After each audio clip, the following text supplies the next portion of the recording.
ভদ্রভাবে না বলার 5 উপায়। ভদ্রভাবে না বলতে পারাটা একটি শিল্প।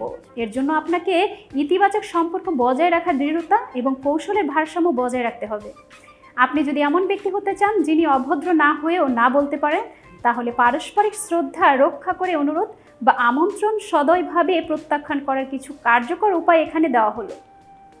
1. প্রশংসা করুন। কৃতজ্ঞতার সঙ্গে আপনার প্রতিক্রিয়া শুরু করুন। তার অনুরোধের প্রশংসা করুন। কেউ অনুরোধ করলে তা গ্রহণ করুন এবং আপনার সম্পর্কে চিন্তা করার জন্য বা কাজের জন্য আপনাকে বিবেচনা করার জন্য কৃতজ্ঞতা প্রকাশ করুন। এভাবে বলতে পারেন, সুযোগটি নিয়ে আমার কাছে আসার জন্য আপনাকে অনেক ধন্যবাদ। আমি সত্যিই আমার ক্ষমতার প্রতি আপনার আস্থার প্রশংসা করি। 2. সত্যিটাই বলুন। অনুরোধটি পূরণ করতে আপনার অক্ষমতার জন্য সংক্ষিপ্ত এবং সত্যি ব্যাখ্যা দিন। মানুষ সাধারণত স্বচ্ছতার প্রশংসা করে।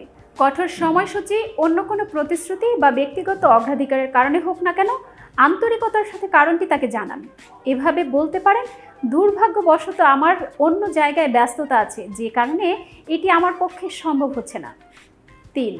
ইতিবাচক ভাষা ব্যবহার করুন। না বলার ক্ষেত্রে ইতিবাচক ভাষা ব্যবহার করুন।